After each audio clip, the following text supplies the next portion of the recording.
بھوپال میں سب سے انٹرسٹنگ چیز جو میں نے دیکھی ہے اور جس کا میں انتظار کرتی ہوں ایکچولی اذان کا وقت، شام جب اذان سنائی دیتی ہے نا، وہ پورے بھوپال کے آئی تھنک ہر مسجد میں اذان آتی ہے، تو میرے تو وہ 5 منٹ جو ہوتے ہیں مجھے بڑے اچھے لگتے ہیں۔ بسم اللہ الرحمن الرحیم، السلام علیکم دوستو۔ انڈین ایکٹریس پرینکا چوپڑا نے اذان کی تعریف کرتے ہوئے کیا کہا، اذان کے بارے میں اس کا کیا خیال ہے، آج کی ویڈیو اسی حوالے سے ہے۔ آئیے دوستو آپ کو یہ کلپ دکھاتے ہیں، اس کے بعد ڈاکٹر ذاکر نائک صاحب سے بھی اذان سے متعلق جانیں گے۔ ویڈیو بہت انفارمیٹیو ہے، آئیے ویڈیو کو سٹارٹ کرتے ہیں۔ بھوپال میں سب سے انٹرسٹنگ چیز جو میں نے دیکھی ہے اور جس کا میں انتظار کرتی ہوں ایکچولی اذان کا وقت، شام کو میں اپنے ٹیرس پہ بیٹھتی ہوں، پیک اپ ہو جاتا ہے آئی تھنک 8 بجے کے قریب، جب اذان سنائی دیتی ہے نا، وہ پورے بھوپال کے آئی تھنک ہر مسجد میں اذان آتی ہے، تو میرے ٹیرس پہ ایٹ لیسٹ 6 مسجدوں سے مجھے سنائی دیتی ہے، تو وہ 5 منٹ جو ہوتے ہیں مجھے بڑے اچھے لگتے ہیں۔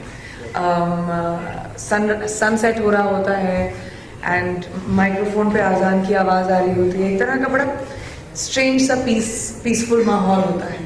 That's my favourite time of the day. ہم دیکھتے ہیں کہ یہودی مذہب میں وہ استعمال کرتے ٹرمپٹ لوگوں کو بلانے کے لیے۔ لکھا گیا اولڈ ٹیسٹیمنٹ میں in the book of Numbers chapter number 10 verse number 1 سے 3 میں خدا کہتے ہیں موسیٰ علیہ السلام سے، آپ 3 چاندی کے ٹرمپٹ بناؤ۔ ٹرمپٹ کو کہا جاتا ہے نا، ٹرمپٹ، بونگا تو نہیں کہیں گے لیکن ٹرمپٹ انگریزی میں کہتے ہیں۔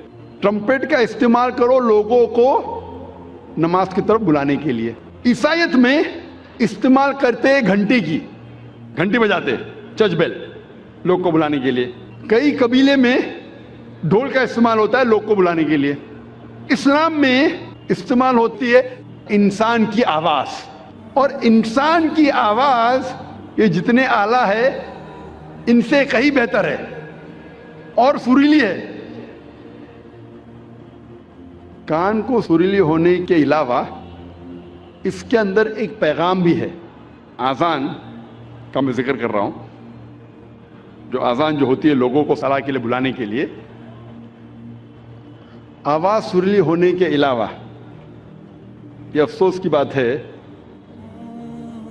کہ بمبئی شہر میں جو مسجدوں میں اذان ہوتی ہے، افسوس کی بات ہے اکثر یہ اذان سریلی نہیں ہوتی، کان کو تکلیف زیادہ دیتی ہے، رہنمائی کے بدلے تکلیف زیادہ دیتی ہے۔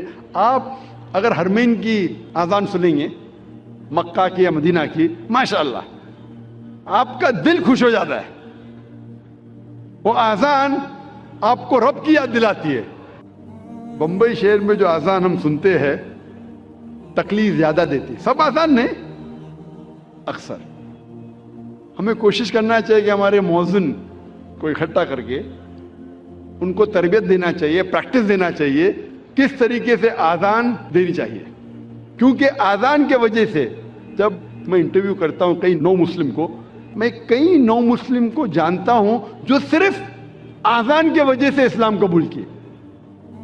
میں پوچھتا ہوں اکثر نو مسلم سے، آپ کو اسلام میں سب سے زیادہ پسندیدہ چیز کیا لگی؟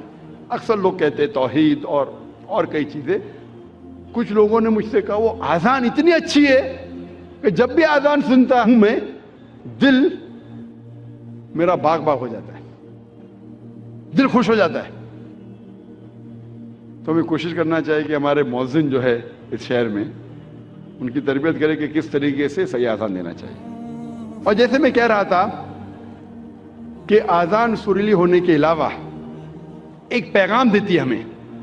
افسوس کی بات ہے کہ اکثر مسلمان اذان کی معنی جانتے ہی نہیں۔ تو مسلمان نہیں جانتے تو غیر مسلم کیسا جانے؟ اور میں ایک واقعہ آپ سے کہنا چاہتا ہوں، اور یہ حقیقت واقعہ ہے۔